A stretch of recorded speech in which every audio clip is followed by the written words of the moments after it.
ആലിഹി വസഹബിഹി അജ്മഈൻ അമ്മാ ബഅദ്. എൻ്റെ പ്രിയപ്പെട്ട കൂട്ടുകാരെ, ഇന്ന് ഞാൻ പറയാൻ പോകുന്ന വിഷയം എന്ന് പറഞ്ഞാൽ സമയത്തെ പറ്റിയാണ്. അതുകൊണ്ട് കൂട്ടുകാരെ, നിങ്ങൾ എന്നെ ശ്രദ്ധിച്ചിരിക്കുമോ? സമയം എന്ന് പറഞ്ഞാൽ ഒരു മനുഷ്യന്റെ ജീവിതത്തിലെ ഘടകമാണ്. അതുകൊണ്ട് നിങ്ങളെല്ലാം എന്നെ ശ്രദ്ധിച്ചിരിക്കൂ.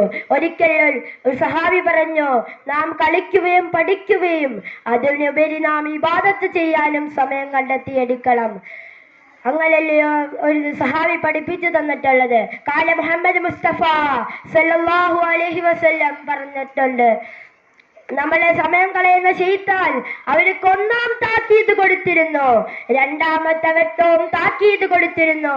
അങ്ങനെ കുറെ വട്ടം താക്കീത് കൊടുത്തു, എന്നിട്ടും അവരനുസരിച്ചില്ല.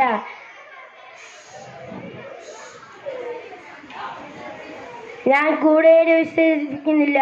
അള്ളാഹുവിന്റെ നാമത്തിൽ ഞാൻ നിർത്തുന്നു.